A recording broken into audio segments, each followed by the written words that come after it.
And shine, everybody. Welcome to our celebration for hitting 1 million subscribers here on the Dr. Eye Health Show. Thank you for everybody who is either tuning in live, because we are coming to you live in this recording. And thanks for everybody who, if you're catching this on the replay, has spent any time watching the channel and supporting us, whether it has been from something simple as watching, to liking, to leaving a comment, a question, to subscribing, or joining us on our monthly live streams. This has been an incredible journey for myself, and just hitting 1 million subscribers is a huge milestone in kind of my YouTube journey. And I honestly, when I started this, and I'll share a little bit of kind of how and why I started the channel and how it's gone. And it's been a long ways, but I really wanted to have a celebration, because hitting this milestone is a big deal, and I wanted to celebrate it, and I wanted to not just celebrate it myself and with my friends, family, and our small team, but I wanted to share it with all of you. So thank you again for everybody and all your support. For those of you who are joining us this evening, again, we're doing this live. Let us know in the comment section where you're watching from.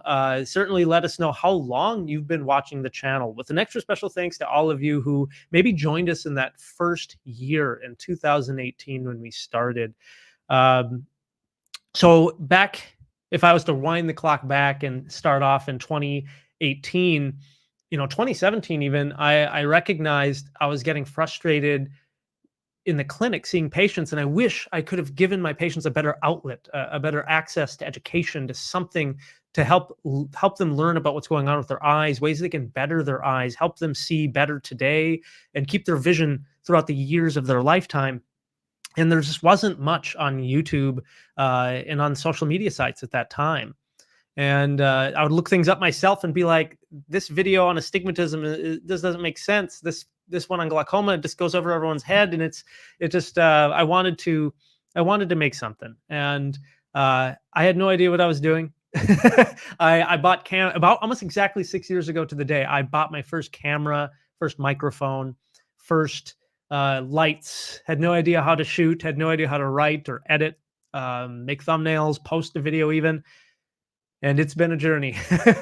But this has been again, just a fantastic and crazy 6 years full of hard work. But I could never have done it without everybody's support. And so again, I thank you.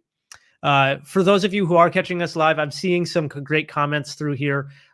What's going to happen this evening is we are going to be doing a giveaway, because that is something we've done in the past, but it's really just wanted some way to say thank you to everybody and have a little fun in the process.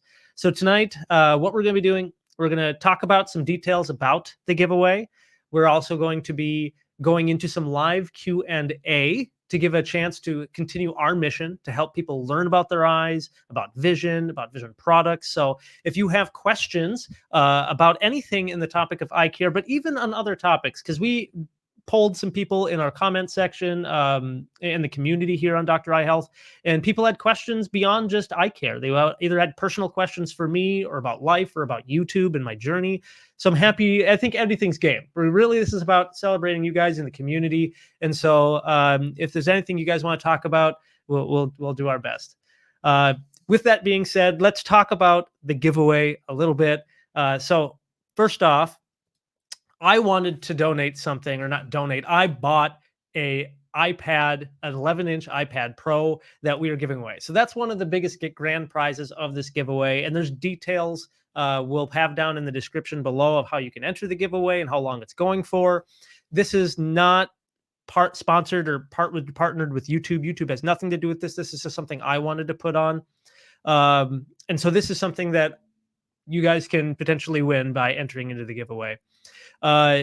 With that, we didn't want just one cool prize, one cool thing to give away with tonight's event and hitting 1 million subscribers. So we reached out to some of the great partners and companies that have worked with us, that make amazing products that I love. And these are we were able to reach out to a big handful of companies, but hitting 1 million subscribers happened really fast for us, a lot faster than we thought. And so while there's many companies out there that we love, not everybody was able to get back to us and help contribute to this giveaway.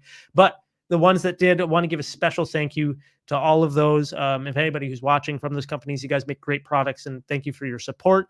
And I hope that many people will be able to enjoy these products and see what they're like. So with that, we're also going to start some of the live Q&A. Let me just toss this up here. As always, when it comes to our live Q&A, first, again, want to give a big thank you to everybody. When it comes to our Q&A, I do want to first say that this is always educational information. I am not trying to replace your doctor. I'm not trying to give you treatment in any way. And I'm not saying that as a disclaimer just to save my own butt. It's because you deserve the best care. So if you do ask a medical question of any kind, I'm going to try my best to answer in an educational way.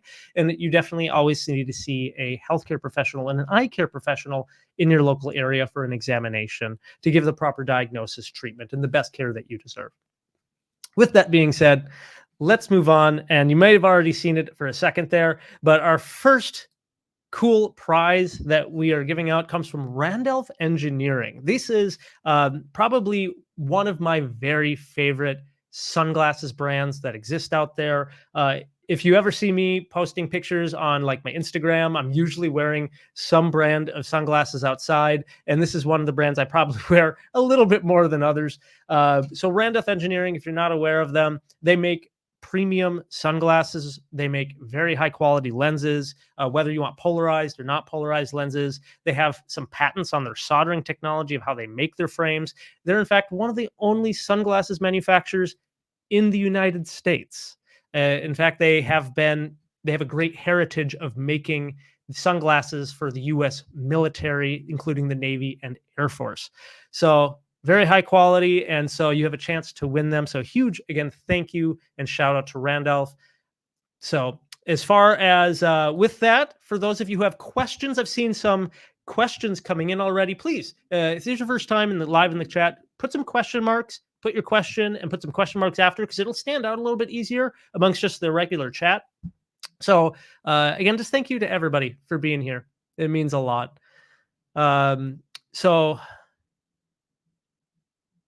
that's good. I know while we're waiting for any questions to come through, I had some questions in the polls just the other day when we were asking people what kind of things they'd like to hear about. I did have some questions about contact lenses for astigmatism, specifically contact lenses that have to do with like dry eyes and irritation with those sort of things. Astigmatism contact lenses, they've come a long way, and dry eye is a more common symptom that people get with contact lenses in general. But contact lenses are the companies are always working on researching and coming out with new products. It takes like 10 years to come out with a new soft contact lens, to do all the research, the testing, the designing. And so some of the newest lenses are all meant to be more comfortable in terms of dryness. Right now, in terms of some of the best dry eye contact lenses that have come out in the last few years, probably in the last decade, we've always had the Alcon lenses, which are the Daily Total 1 series. They've kind of expanded on their technology to a few others, like the Precision 1, as well as their Total 30, which is a monthly lens. They did come out with a Total 1 astigmatism lens, so it's a design to correct for astigmatism. Beyond that, there are the Bausch & Lomb Infuse contact lens. That one is designed around dry eye as well. Also a good lens, but right now I'm not aware of it being an astigmatism option. One of the newer additions comes from the Johnson & Johnson company. They make the Acuvue lenses. They have an Acuvue Max lens. That lens is also designed around being more comfortable, better for dry eyes. As far as astigmatism goes, there's a wide variety of ones that are, again, designed more for dryness. And certainly always, again, ask your doctor what may fit better for you, if it fits too tight on the eye, because that could give symptoms of dryness. And so it is something where there's no magic bullet for lenses. Everybody's eyes are different. Your right eye is different from your left eye. So there's a little bit there. Otherwise, eye drops for contact lenses, as long as it says it's for contact lenses, then it's been approved for use with contact lenses. So a couple of things there. I see a lot more questions coming through now. Thank you guys. And thank you, Gail, for being here as always. Gail, you're always great. First of all, right away, I have to answer this one from Ratchet. Is the giveaway international? There are several parts of the prizes in the giveaway that are international. There are a few that we aren't able to mail out due to maybe restrictions in mailing policy with the US, but largely, yes, there are several prizes that are international. So if you're outside the US, please feel free to enter. So thanks for that question.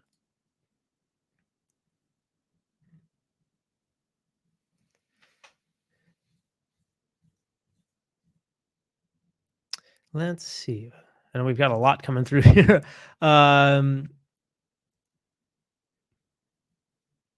Let's see.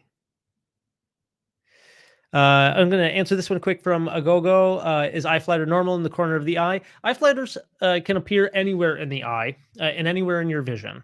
And sometimes people feel like they drift around. So they may start in one spot and then later in the day, they're kind of in another. Even for myself, the fuse floaters I see on occasion, if I drift my eyes side to side, I can kind of find them, but they'll be in different places. So it's not uncommon. Of course, again, as always, if it's a new thing, if you're seeing sudden new floaters, any flashes of light or any loss of vision, see a doctor right away. Can you raise awareness of dry eye? I'll answer this one. Can you raise awareness of dry eye disease in the regenerative medicine field to find a cure? I know myself, I speak a lot on dry eye, certainly here on YouTube. There are many dry eye specialists and researchers working with dry eye, including regenerative medicine. So I know it's something that people are aware of. Certainly companies are aware of it, but it just takes a long time in research. And so it may be some time before things come out, but as things come out, you can guarantee I will be making videos and reporting on that information. So thank you. And then, can untreated dry eye disease lead to posterior vitreous detachment at an early age? I have never seen a relationship between the dry eye disease and the development of eye floaters or vitreous detachment. Vitreous detachment, largely in all of the research and in publications, are related to just aging of the eye. Certainly, eye surgeries or eye trauma can exacerbate that and maybe speed up the process. Certainly, myopia too is associated with that. But dry eye disease, even though there is a lot of inflammation on the surface of the eye related to dry eye disease, I'm not aware of that causing internal changes to the vitreous. But that's also a good question. Let's see. This is sometimes a tough question with patients is, how long can I leave my Acuvue Oasis lens in the case if you want to skip a day or two without wearing them? So there are technically different types of Acuvue Oasis lenses. Again, those are from Johnson & Johnson, previously known as Vistakon. But Acuvue Oasis lenses, if you're putting them in a case like overnight, they're probably a 2-week lens. Again, always make sure you're talking with your doctor. You know how often those are supposed to be replaced. But typically, if you are taking them out, putting them in a case, let's say it's a 2-week lens, and it's with a cleaning solution, and you're leaving it in that, the cleaning solution should be okay for a few days. It depends on the solution. So if you read the box of the solution, it may say it's okay to have in the case sealed for up to 30 days, but it depends again on the brand of the solution that you're using. But as always, depending on what type of lens it is, that will make the difference. Because if you're wearing a single-use daily lens, you shouldn't be saving that overnight to try to wear the next day. They haven't been tested and approved for that. And we know just in research and clinical studies that that's increasing your risk of infection. But hopefully that makes sense. And then Deb, thank you. As always with floaters, can you permanently get rid of floaters? Well, there is a surgical procedure to permanently get rid of floaters, and that's called a vitrectomy. The downside is vitrectomy is an invasive procedure done by a retinal specialist, and most retinal specialists don't want to do that procedure unless you absolutely need it, because it not only carries risks of going into the eye and causing invasive procedures, like things like infection, potential retinal damage. Although those chances are low, there's still that chance. And if you still have the lens that you were born with, your crystalline lens, then after a vitrectomy, you're almost guaranteed to have a cataract form pretty quickly. And that has to do with basically higher amounts of oxygen, less vitamin C, which is in the gel of the eye, being pushed against the lens. And so the lens oxidizes very quickly. So thanks for that question, too. From where we're at here, let's take a quick pause on the questions. We'll save some of the questions here, but I want to pull up our next kind of company that has helped us with this celebration. So again, huge thank you to not only all of you guys who are here today and joining us in this celebration, asking questions and just hanging out, but also to, again, thank for the companies who have wanted to help us out and celebrate this and participate in this giveaway. So this is a FTG. So thank you to everybody from Full Time. This is the Frames to Go. For those of you who've never seen this, this is a glasses frame carrying case, and it's amazing for travel. I take it with me whenever I go to any convention in the eye care space, but I also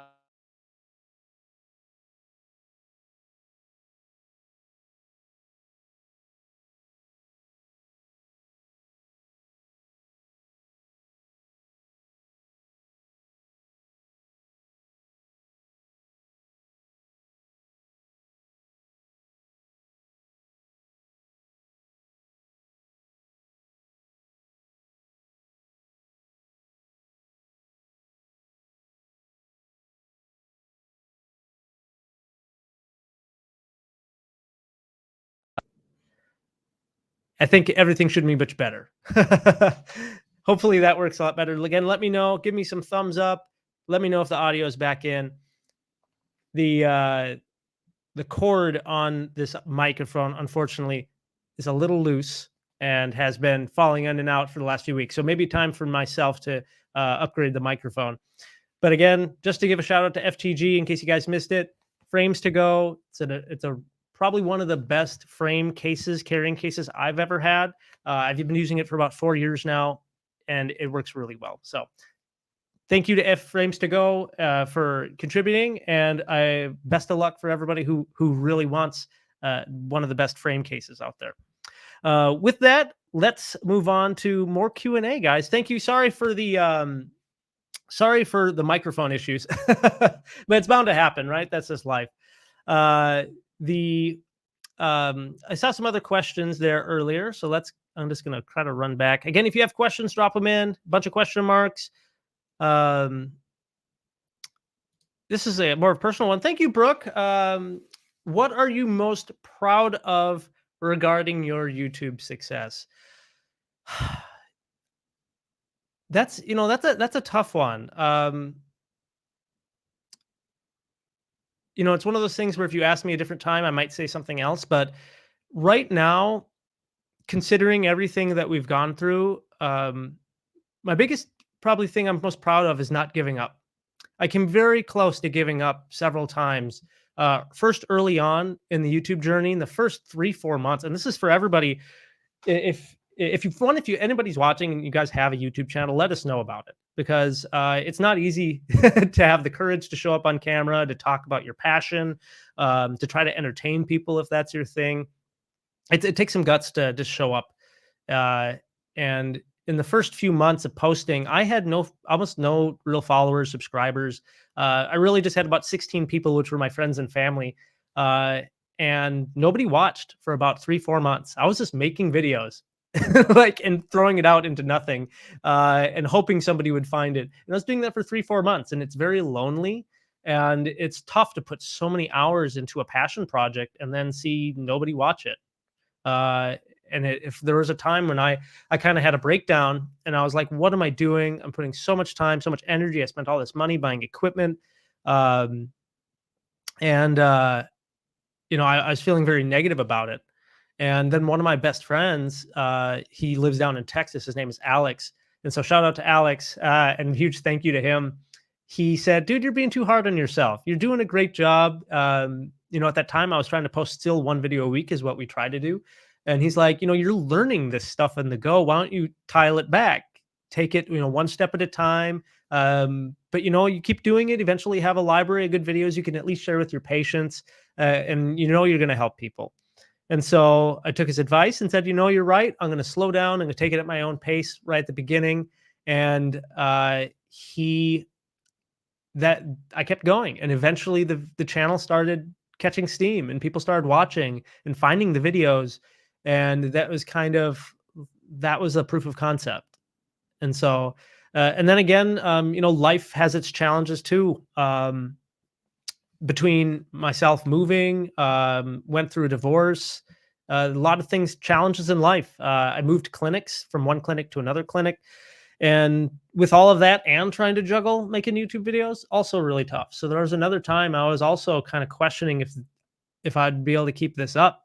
But again, being able to say no, what my mission is, what I believe in, that there's so many questions out there, there's so many topics that we still haven't answered, and I want to be able to answer as many people's questions and things going on with the eyes as I can. And so I think just I'm proud of that. I've stuck it out, and I've stuck with it, and I continue to find passion in it. So thank you for asking that question. That's been a big one.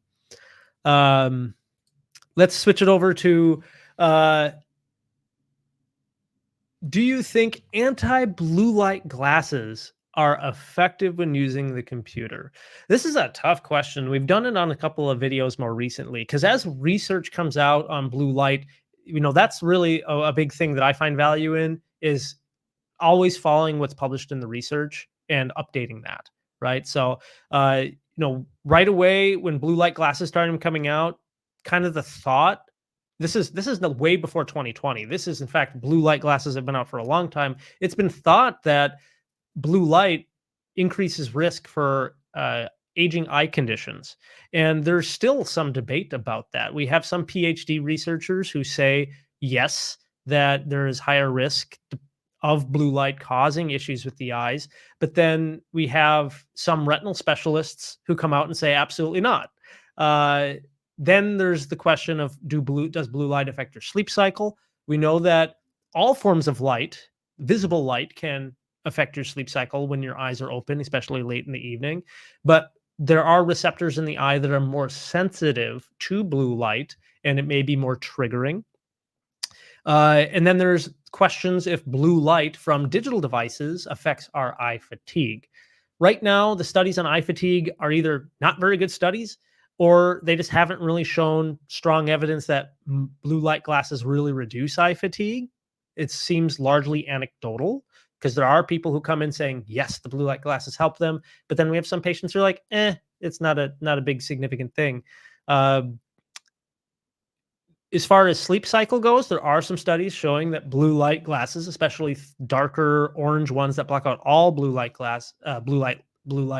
have more an effect on your sleep cycle. But there are some glasses and lenses that have patents on how they make their lenses, and have shown, at least in their own studies, maybe not peer-reviewed studies, but in their own research, that they reduce or change melatonin, or reduce the melatonin suppression better. So hopefully that makes sense. Damage to the back of the eye, we still don't really know. When it comes to sleep, yes, but it depends. And I'd say that's probably one of the frustrating things I've had to deal with, trying to figure out and answer the blue light question.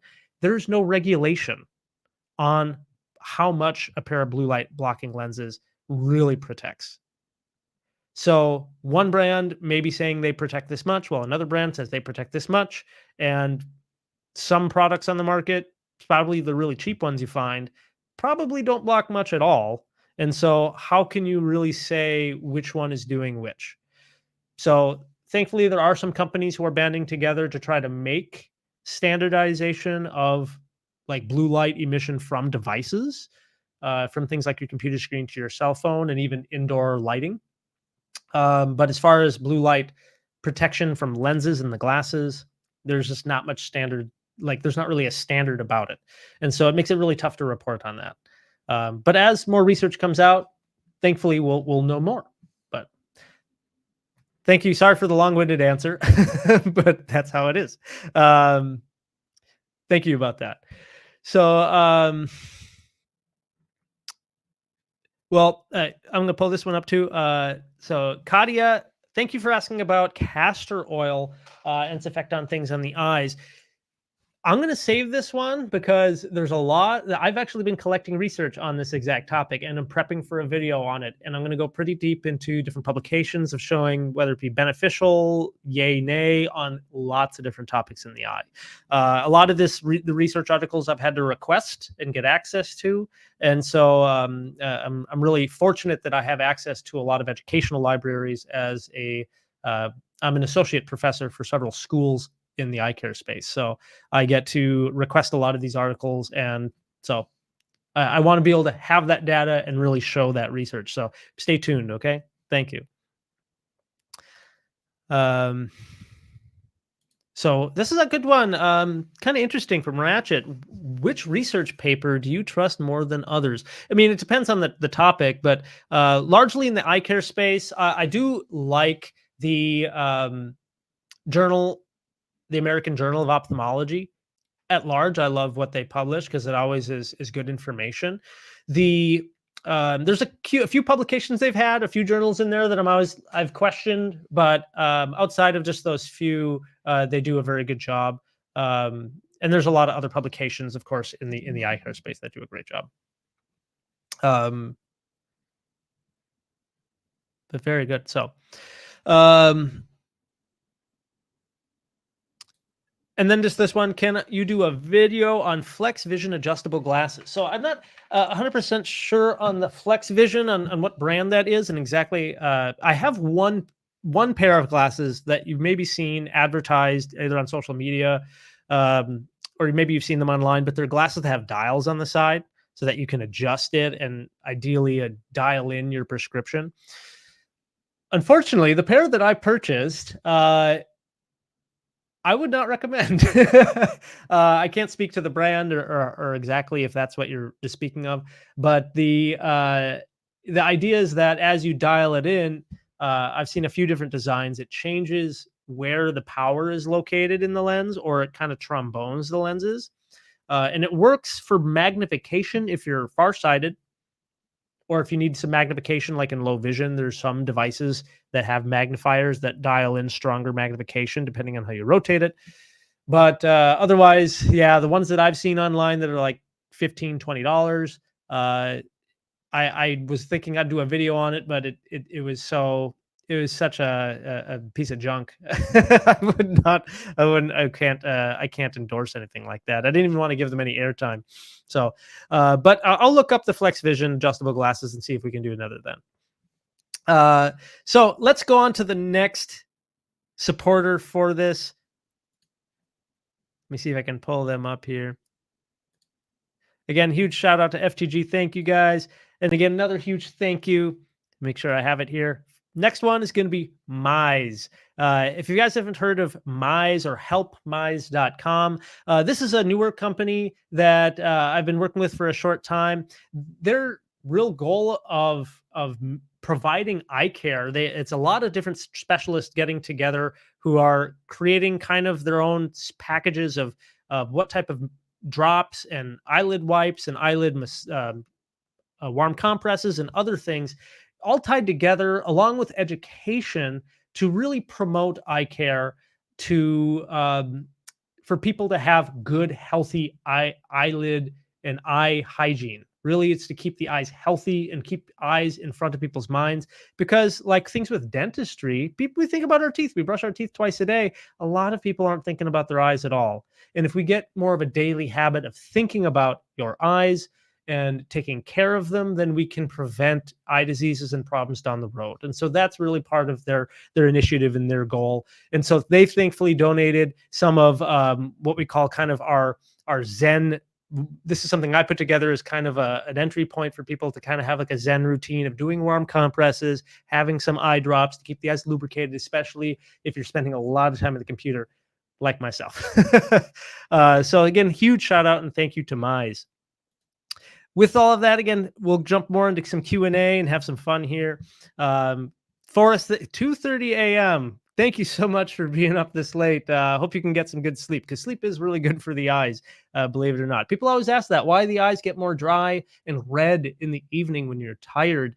And part of that is, believed to be that as the eyes are open, more inflammation builds up, not just on the eyes, but in the whole body. And that contributes to your eyes getting tired. The blood vessels start to dilate on the eye, and then they look red. So, uh, I'm going to pull up ADT or ADT.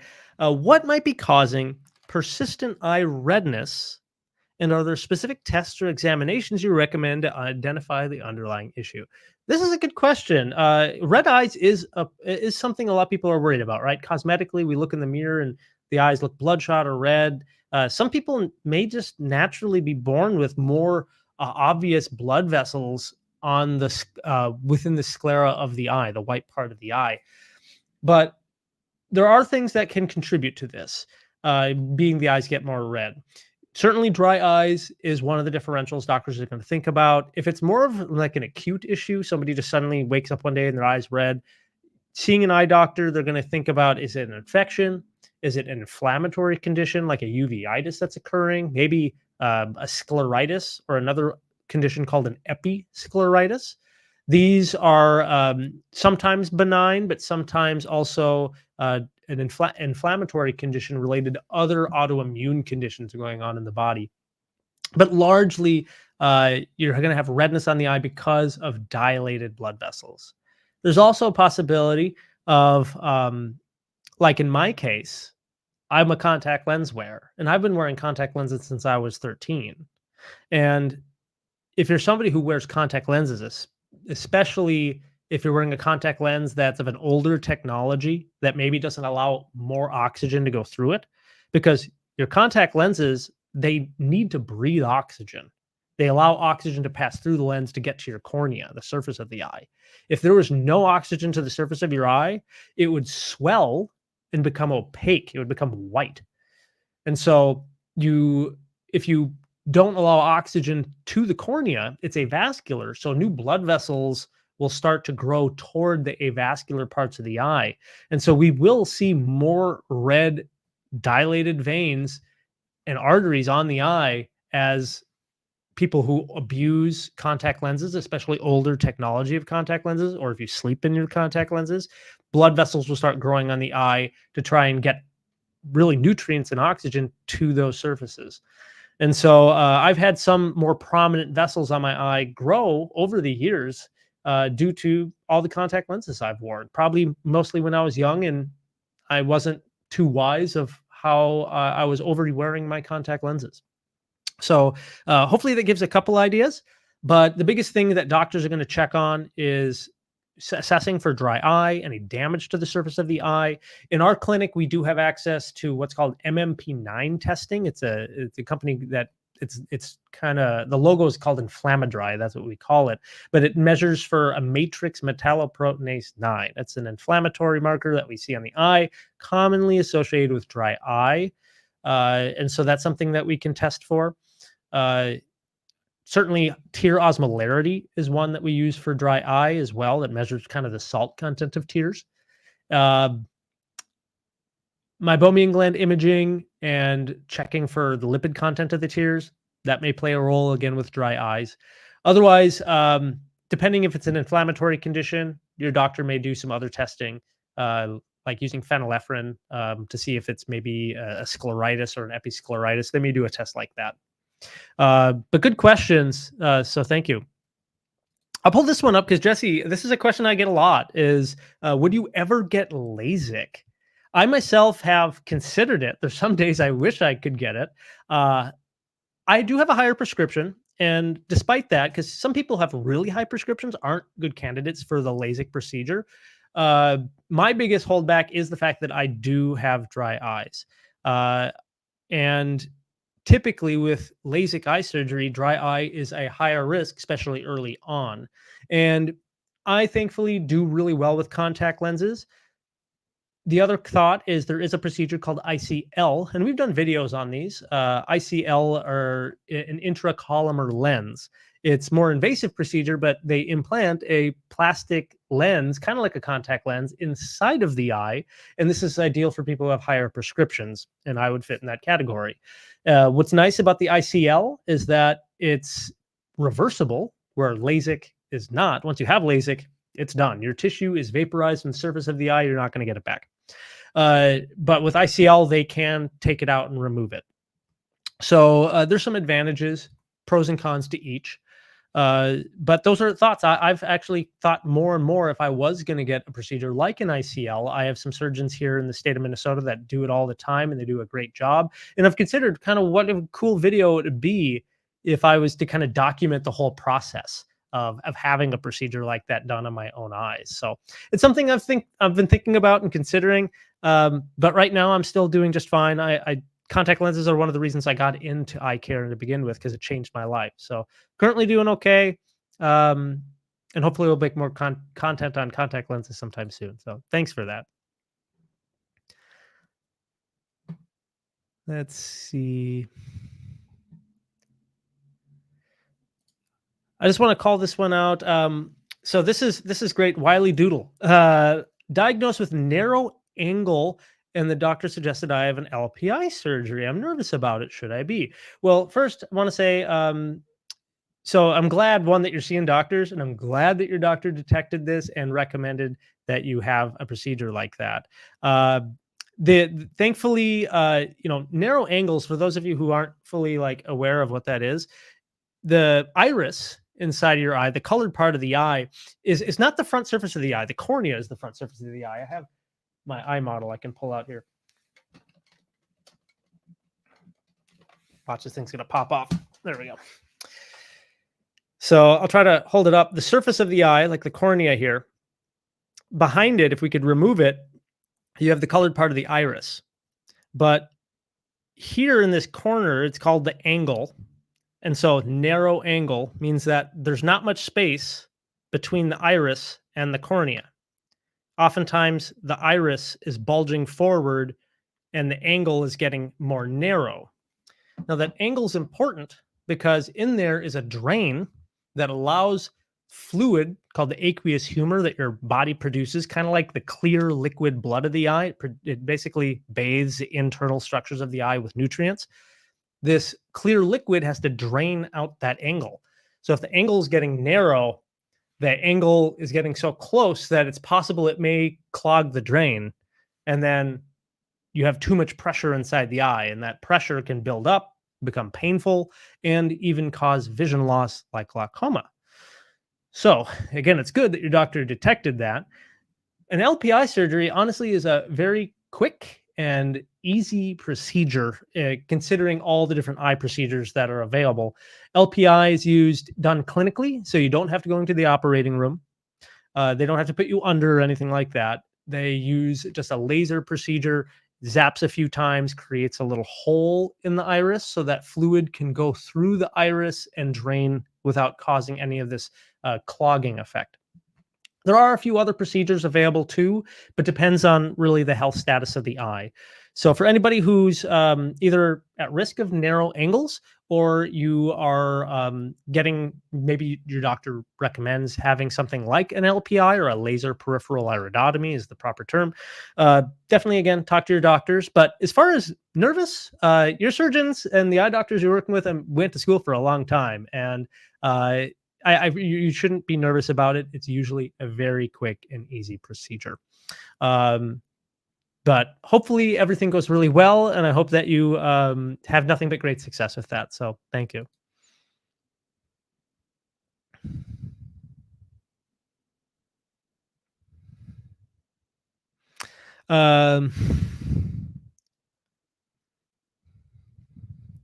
So this is kind of an interesting question. Thank you, Shiara.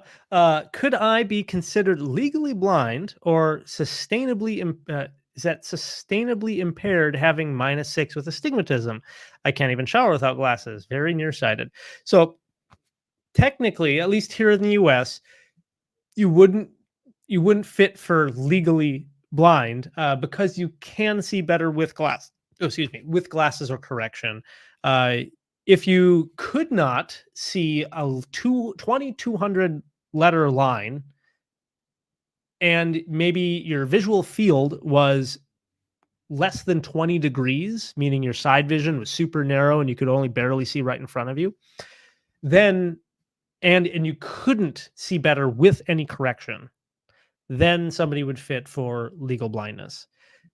I've done a video on the difference between like blind versus legally blind, and so we do have some more details about that and the proper testing for it.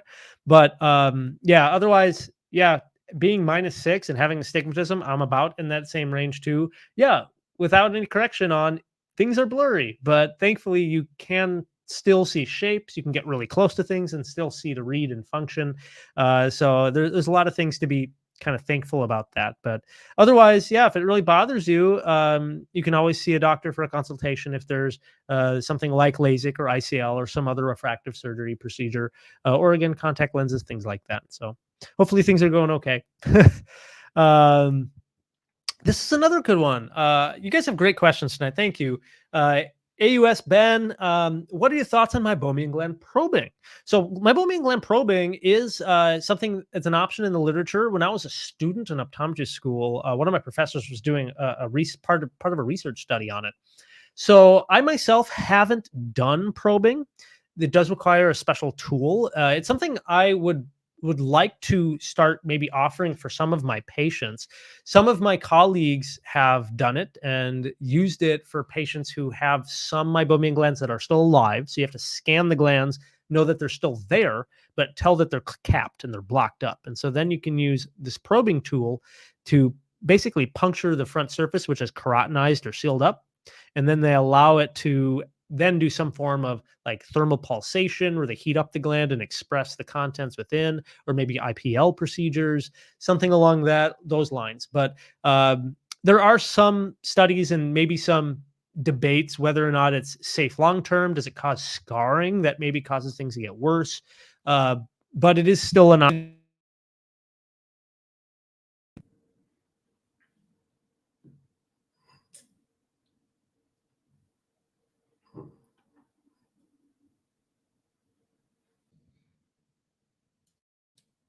Okay. We lost our mic for a second. So hopefully let me know if the sound is doing okay. Sorry about the technical difficulties, right? You have to have that, that logo with the jingle for technical difficulties.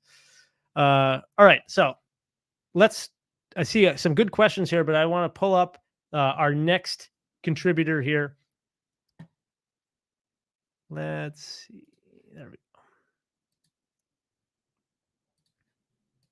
So again, shout out to Mize, helpmize.com. Thank you so much for being part of this giveaway. Next up is TRestore. This has been a great kind of supporter of the channel for several years. If you haven't seen the TRestore mask, if I'm talking about warm compresses, this is one that you'll frequently see me wearing. I kind of joke that it's the superhero mask because it makes it kind of look like a dry eye superhero. It's very unique. There's about 30 different types of warm compress masks on the market. TRestore has, to my knowledge, the only one where the eyes are open, because a lot of people don't like to sit there for 10, 15 minutes with their eyes closed. Although it can be nice to do like I like to meditate while doing warm compresses sometimes. But this is one that allows your eyes to be open while still getting the proper heat to the eyelids. It also has a nice kind of extra benefit because you're heating the oil glands and you're still blinking normally, because the blinking causes the pumping process for the meibomian glands to let the oils out. And there's no pressure on the cornea of the eye, because if you've ever done warm compresses with other ones that put a lot of pressure on the eyeball, it can deform the surface a little bit and cause your vision to be really blurry afterward. So that's one of the reasons why some eye doctors have now said, for safety reasons, let's just start recommending something like TRestore. And they've been constantly working and tweaking. They used to have kind of a green color mask. Now it's white. They're always working to have better products. And they work by a heating element inside, which you can reset just by putting it in boiling water. So thank you to TRestore for being awesome and helping us out with this giveaway. Let's go back to some Q&A. I saw a good question about Diabetes. So, should diabetics have annual eye exams? Yes. Right now, the current recommendations and standards for diabetes is to still have an annual eye exam at the very least. In some people who have worse diabetes in the eye, then they'll sometimes be recommended to have every 6 months, or more frequently, depending on how severe the diabetes is hurting the eyes.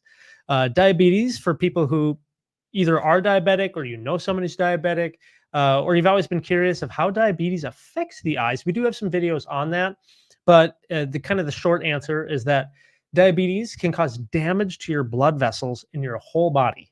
And the eyeball is one of not only highly vascular, there's tons of just a meshwork of blood vessels in the back of the eye, but it's one of the only places in the body that we can really just look at the body and tell if somebody is diabetic and how aggressive it is.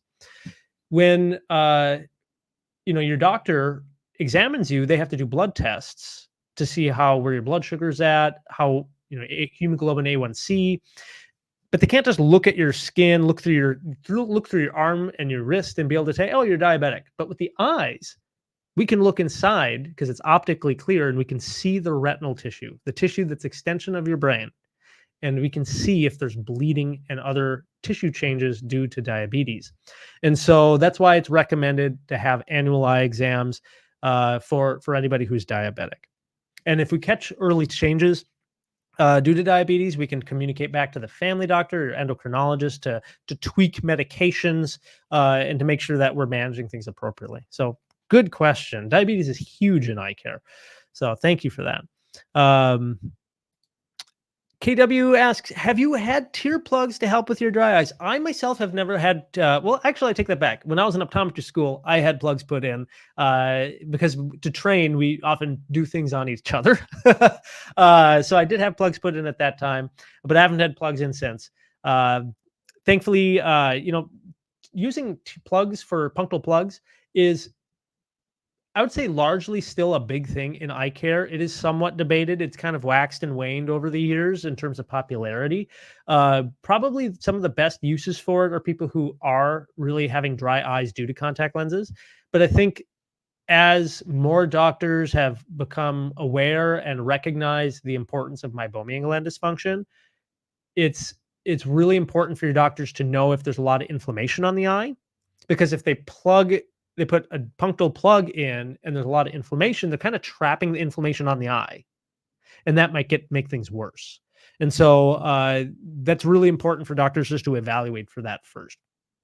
There are some doctors, and I'm waiting for published research on it, but there's a theory that perhaps the drain of the eye, and that a lot of dry eye symptoms are because there's decaying biomaterial occurring within the nasal cavity into the lacrimal sac, and that there's kind of like fumes and potential toxins working its way back onto the ocular surface.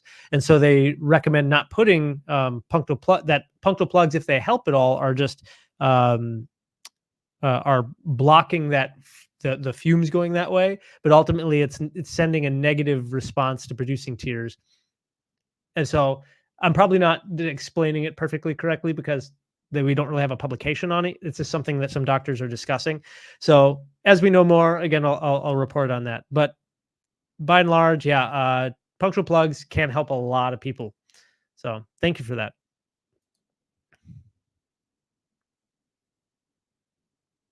Let's see. Maria, where's the link for to get into the giveaway? We have a link in the description below. And once the live stream is done, we'll also see if we can put a comment in there with the link too. So thank you for that.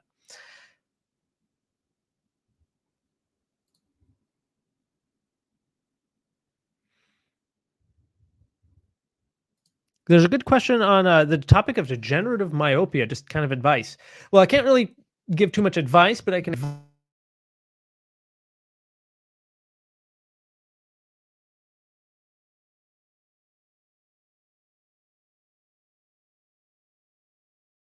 There we go. I can explain more of what's going on with degenerative myopia and based on kind of what we know about myopia advancement, what can be done. So myopia in general, nearsightedness, for those who've never heard that term, there is an epidemic or concern about myopia getting worse, especially higher rates of myopia occurring worldwide. Myopia, what a big part of myopia is the eyeball gets longer. And with the axial length of the eyeball getting longer, the retina starts to stretch a little bit and get thin. And then it can crack open and little blood vessels can start growing inside of the eye. That can cause permanent damage when those blood vessels get in the eye. We also know that with this stretching, the retina becomes a higher risk of degeneration, kind of similar to macular degeneration that's age related, where the retinal tissue has a hard time maintaining its vitality. And so the cells can start to atrophy and slowly stop functioning correctly. The tough thing, number one is prevention. And so it's important especially for parents if you're a parent and you have a high prescription, that your kids have a higher risk of having a higher prescription too. Kids who spend more time indoors as a young child have a little bit higher risk of developing myopia as well. Kids who spend more time doing near activities also may be at higher risk.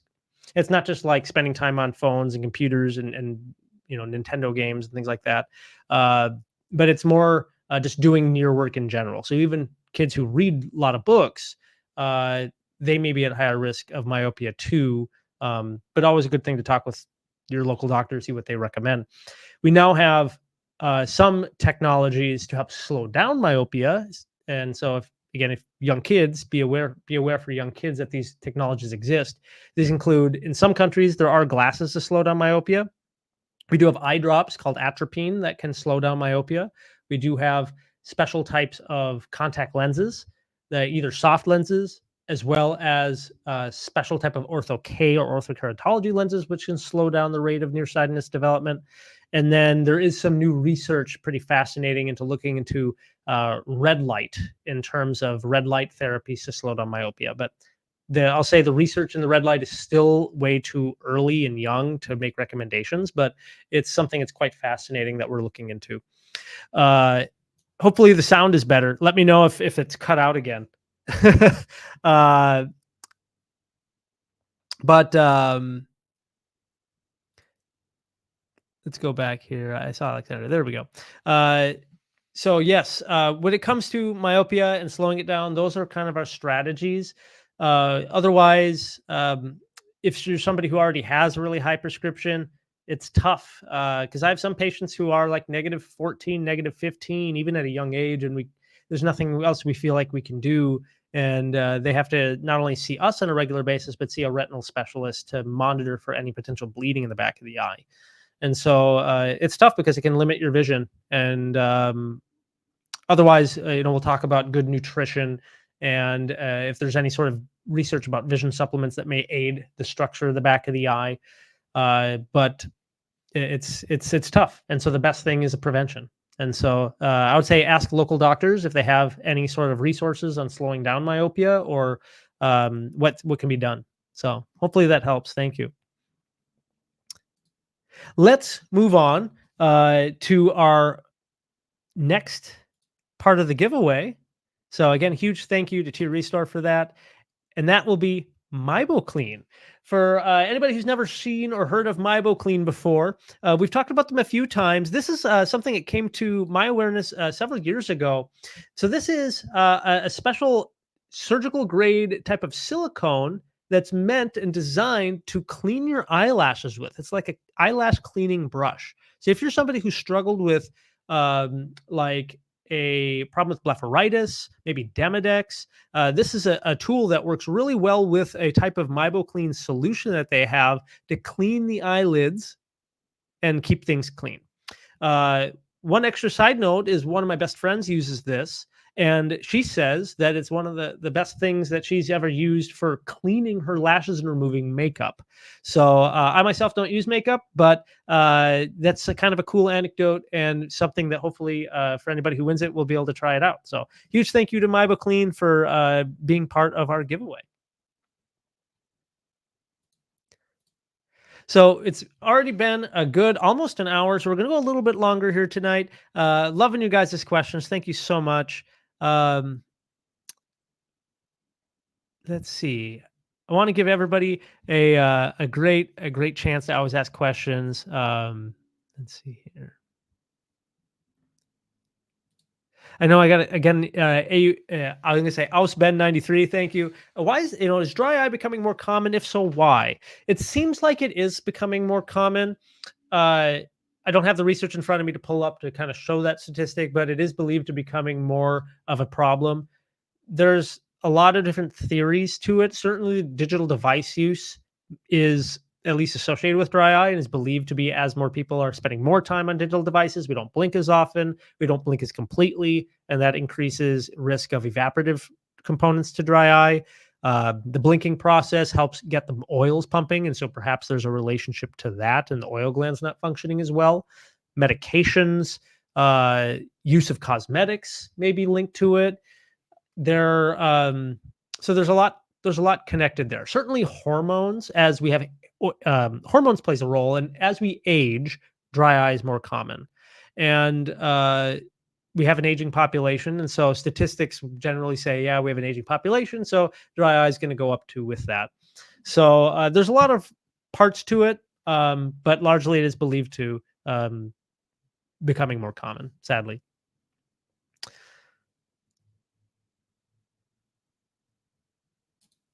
This is a good one from Roja. Do you know anything about sensitivity to fumes? Have dry eyes and get pain from chemicals such as detergent, paints, heavy engine smells, certain cosmetics. So, yeah, there are some people are more sensitive to fumes. It's not just some people. I think everybody technically is. When there's poor air quality, from fires here in Canada and the U.S. Like forest fires, the air quality here where I live gets really poor. There's a lot of stuff floating in the air, a lot of particles, and that will hit your tear film and can cause inflammation, can cause more irritation, can break up the tear film. And so that plays a role, certainly with it. And so, yeah, if you're around strong chemicals, it may be irritating to the eye. Kind of like if you're cutting onions, for example, your eyes can feel burned, they can tear up. It's very similar to that.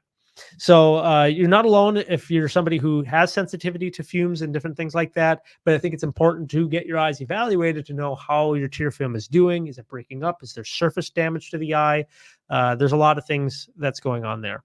As a good rule of thumb, being outdoors, if you have a pair of sunglasses that's kind of a sporty type of sunglass that wraps around, gives you a little bit more protection against wind and anything that may be wafting through the air. They do make special type of air moisture sealing gasket type of glasses that exists out there too. So just another thought, but thank you for that.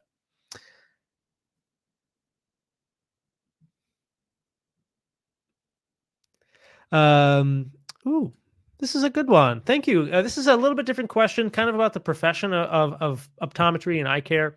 Um, what are the pros and cons of using Optomap versus medicated dilation? So, for those of you who aren't familiar, Optomap is a brand, it's a device that uses wide field imaging or I should say ultra wide field imaging. So it's a camera that can take a picture through an undilated pupil and it scans a huge percentage of the back of the eye. I don't know the exact off the top of my head. I think it's like 90 to 92% of your retina in the back of the eye. It's really great for education and documenting certain, like if somebody has a mole in the far back of their eye that we can't otherwise see, being able to photograph that is really helpful for monitoring.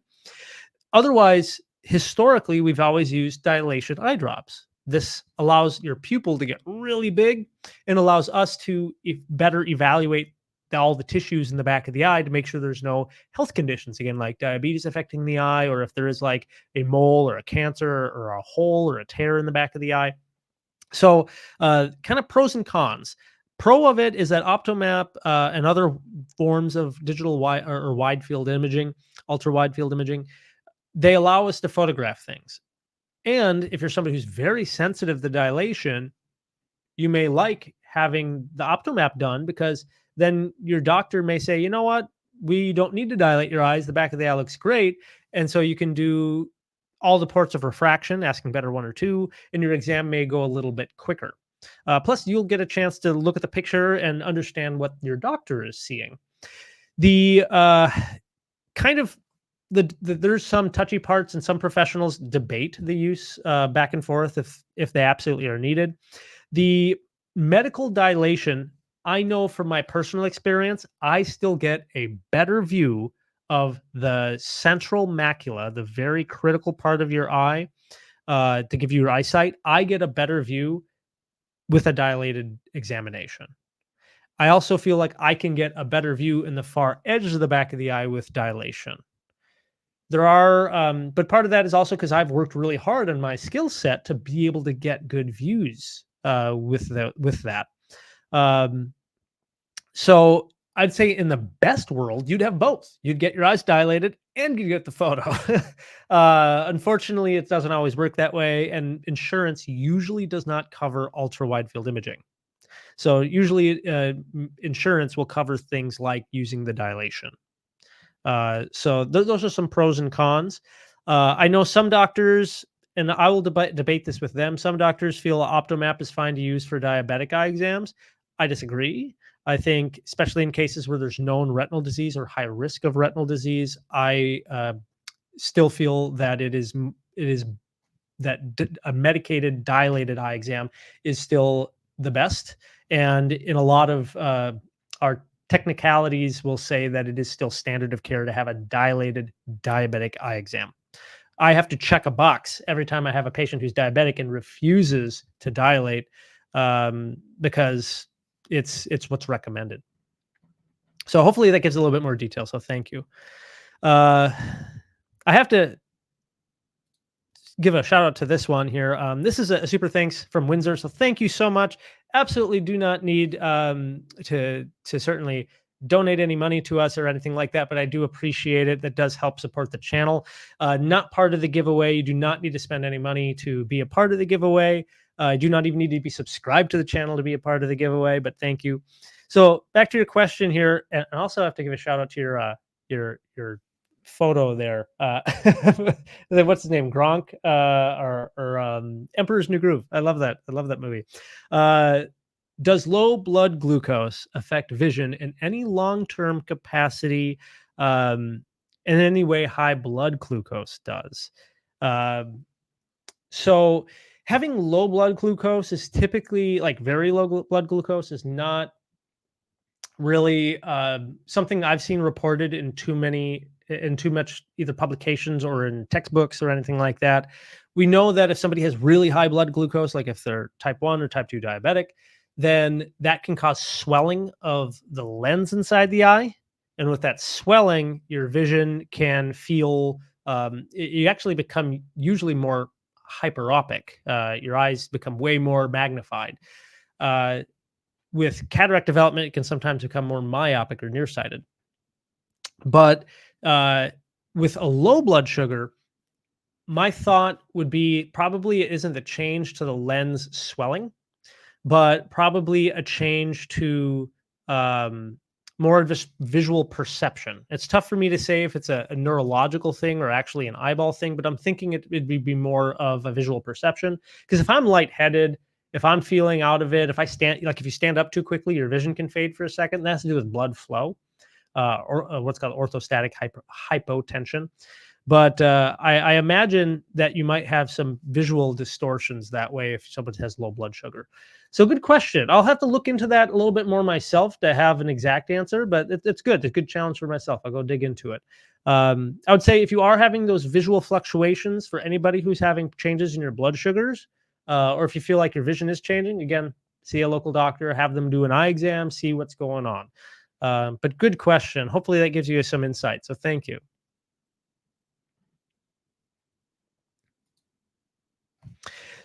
I know we've got some other great questions. I see some good questions coming through, but just for sake of time and respect to everybody, let me pull up our last cool contributor to the giveaway, which is Eyes Are the Story For anybody who's never seen Eyes of the Story or is aware of how cosmetics affect the eye, there's a lot of focus on how different products and cosmetics affect the eyes. This is one that they've sent me in the past that I've used up. I wish I could open it up and show you all the goodies, but we have it on there in the picture. So there's a lot more attention to makeup, cosmetics, the importance of cleaning the eyelids, and how a buildup of biofilms on the surface of the eyelids can contribute to inflammation and potentially dry eye disease and irritation. Eyes of the Story, I believe, is the first company to look at the data from the research and say, hey, how can we make eye care products that are based off the research that are going to be eye friendly and good for sensitive eyes? And there's a few different companies that have come out with similar type of products, but Eyes of the Story is the first and is still based off of publications such as the Dews 2 or TFOS. So thanks to Eyes of the Story for contributing. And I hope everybody who gets a chance to try it really loves it. I've had great reports from friends and family who've used it. So we'll get back to some Q&A. Thank you, guys. And again, I just want to take a second to send some extra love for everybody who's supported the channel, who's stuck around here for the live, whether you're just jumping in or if you've been here for the full time. The Dr. Isle channel has been a huge project. Again, I've spent the last 6 years of my life working on this, constantly trying to come up with ideas for videos, researching for videos. Because if I do a topic, even one that I know really well, I want to make sure it's up to date. So I spend time researching any new publications on conditions or treatments, and making sure that I'm at the top of my game and delivering accurate information. Also trying to stay active in the comments and come up with new ideas and new things that I'm interested in. And it's again not easy for anybody who's had a YouTube channel before, but I get so much value out of it, and I really appreciate everybody who's again, every single comment, every single question. I appreciate all of it, and the fact that we hit 1 million is it's hard for me to imagine. You know, I've been spending a lot of time the last few days trying to reflect on it, and the best thing I can think of is that this is, you know, mindset wise, this is just the end of the preseason. We're just getting started. There's so much more to go, and so my promise to everybody watching, I'm going to keep working my best to make better content, more interesting content. Sometimes we'll get even more nerdy into the science of it, and try to cover different topics, things that we haven't talked about. Because I'd say that's probably something some people don't know about in the YouTube world. If I make a really unique video on a niche topic, a weird eye disease that no one's ever heard of, it won't get a lot of views. And that's okay, because I think it's going to help out those select few people who really need that information.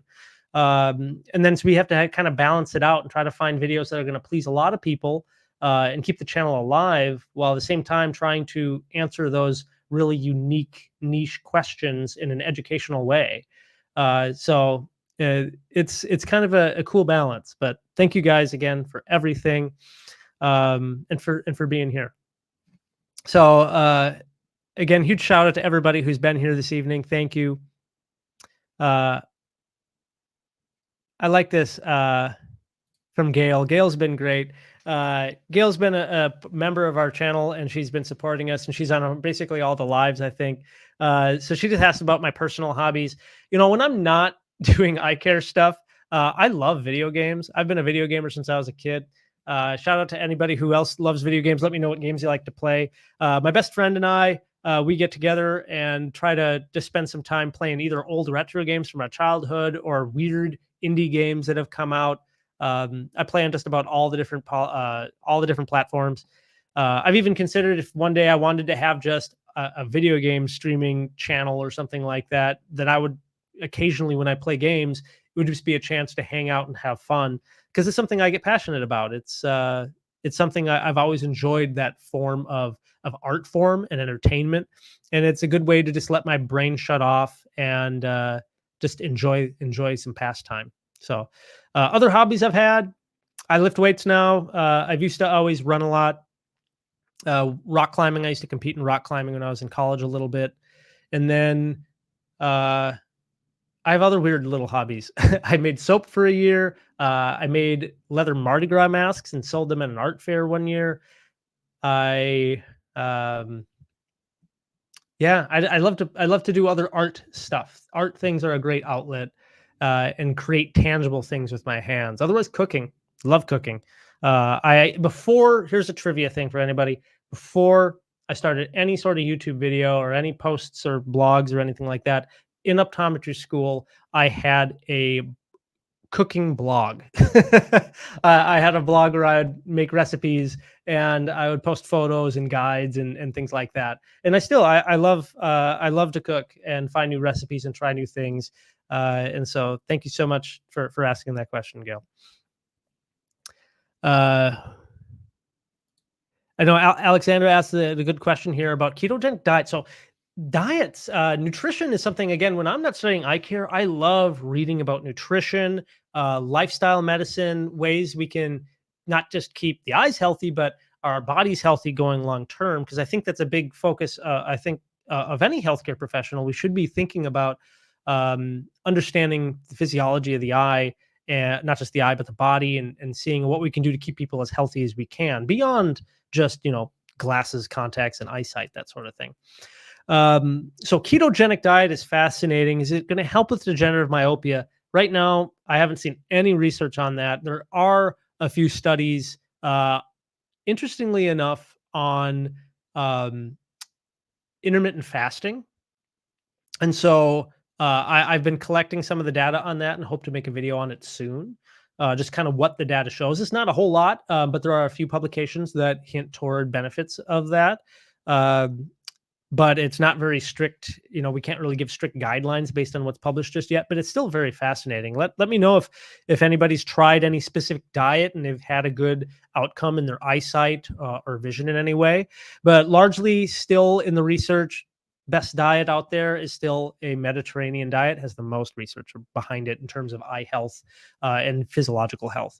Um, but I always encourage people to try to eat more plants, eat more whole foods, try to avoid eating a lot of processed stuff. Those are all largely agreed upon by all different diet tribes.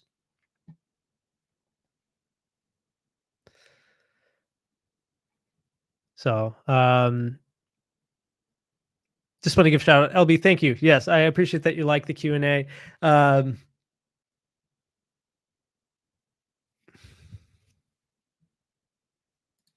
And then just this one, I'll kind of leave a comment here for heaven knows.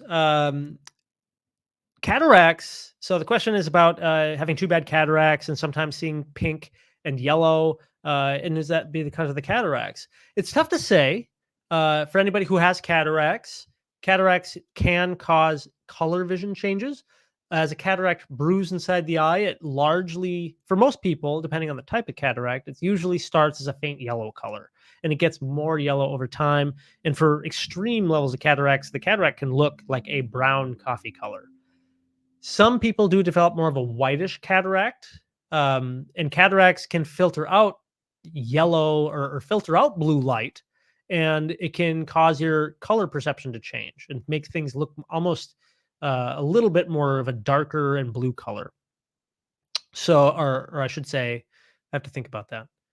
I know people confuse colors. It's like blues and blacks. I'll have a patient come in and they have a one blue, navy blue sock on and one black sock on.